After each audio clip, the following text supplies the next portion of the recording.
Have you ever walked into a room and instantly felt that something was off? Nobody said anything. Everyone looked normal. But somehow you could tell. Maybe someone was angry. Maybe someone was pretending to be happy. Maybe you noticed a tiny change in someone's voice that everyone else ignored. Most people would simply move on. But you couldn't. Your brain kept returning to it. Why did they pause before answering? Why did they avoid eye contact? Did I say something wrong? If this sounds familiar, you might think you're just an overthinker. But psychologists believe something much more interesting may be happening. Some people don't simply notice more. Their brains are constantly collecting information that other people filter out without realizing. And while that can make someone incredibly observant, it can also become mentally exhausting. Because the more information your brain notices, the harder it becomes to ignore it. So what actually creates a hyper-aware mind? And why do some people seem unable to stop noticing everything around them? The answer begins with something your brain does every second of your life: filtering. Right now, you're surrounded by thousands of sights, sounds, smells, and sensations. The feeling of your clothes against your skin, the temperature of the room, tiny background noises, your breathing, the pressure of the chair beneath you. If your brain paid attention to everything at once, you wouldn't be able to think. So it cheats. Psychologists call this selective attention. Your brain quietly decides what deserves your awareness and what can safely be ignored. Most of the time, this system works so well that you never even notice it, until it doesn't. Some people naturally let more information pass through that filter. It's almost like living with the volume turned up. Not louder, just more. More expressions, more sounds, more patterns, more details. Imagine walking into a coffee shop. Most people notice there's a free table and order their drink. A hyper-aware person might notice the barista sounds unusually tired. A couple in the corner suddenly stopped talking. One customer keeps checking the exit. Someone laughs, but it doesn't sound genuine. None of these observations seem important on their own, but together they create a picture.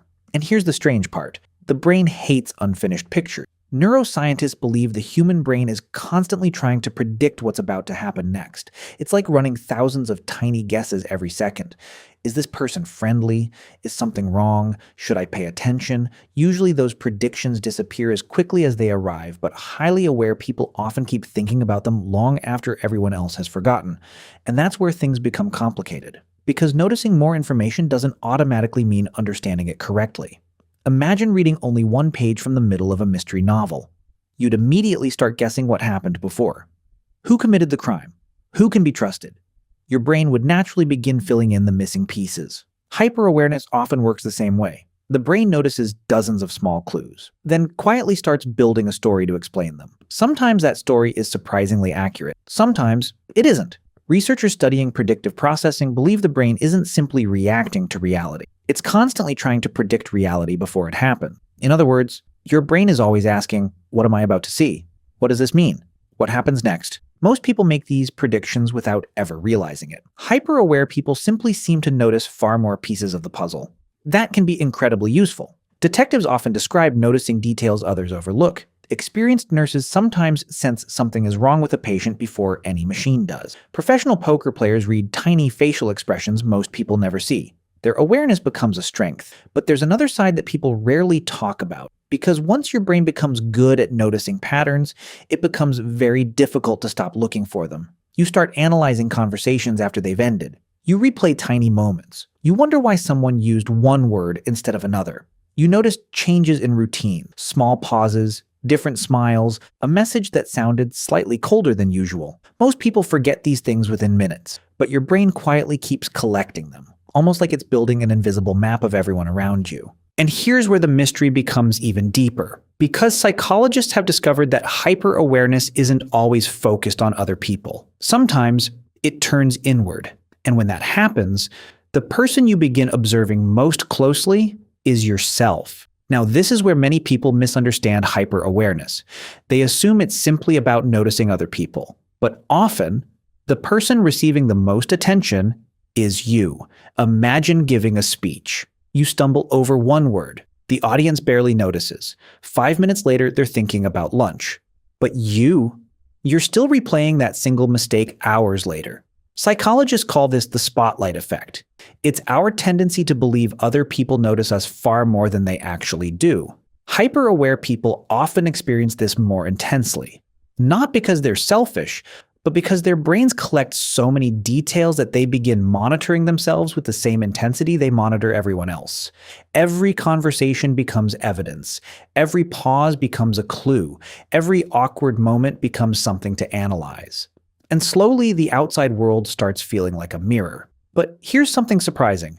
This doesn't always begin with personality. Sometimes it begins with experience. Children who grow up in unpredictable environments often become exceptionally observant. They learn to notice changes in mood, tiny differences in someone's voice, footsteps in the hallway, the sound of a door closing, not because someone taught them to, because paying attention helped them feel prepared. Psychologists sometimes call this hyper-vigilance. It's the brain's way of staying ready for what might happen next. In dangerous situations, that's incredibly useful. But if that habit continues long after the danger is gone, the brain can remain on high alert, even in completely safe places. A simple text message takes longer than usual. Your mind immediately starts asking why. A friend seems quieter today. You wonder if you've done something wrong. Your boss says, "We should talk tomorrow." Suddenly your brain begins creating 10 different possibilities. None of them have happened, but your mind prepares for every one of them anyway. From an evolutionary perspective, this makes sense. Our ancestors who noticed danger early were more likely to survive. Missing one threat could be fatal. Seeing one threat that wasn't actually there was usually harmless. So the human brain evolved to prefer false alarms over missed dangers. That ancient survival system still exists inside us. Only today, the predators have changed. Instead of listening for wolves outside the cave, we're listening for changes in someone's tone of voice. Instead of scanning forests, we're scanning conversations. And here's where things become especially interesting. Hyper-awareness doesn't just notice problems, it notices possibilities. Many artists describe seeing patterns other people miss. Musicians hear tiny differences in rhythm. Writers notice small human behaviors that later become unforgettable characters. Scientists often discover breakthroughs because they become fascinated by details everyone else ignores. The same awareness that creates overthinking can also create extraordinary creativity. The difference often lies in where that awareness is directed, toward fear or toward curiosity. Because curiosity asks, what can I learn from this? Fear asks, what if something is wrong? Those questions may sound similar, but they lead the mind in completely different directions. So is being hyper-aware a gift or a burden? Psychology suggests it's neither. It's a tool, like a flashlight.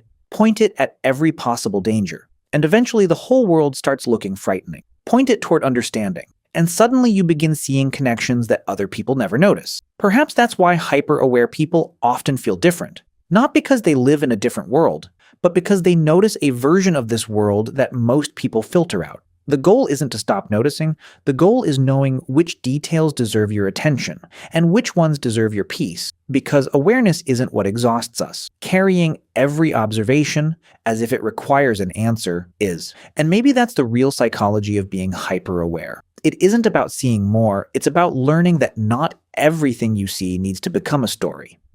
Thank you for watching Pora Psychology.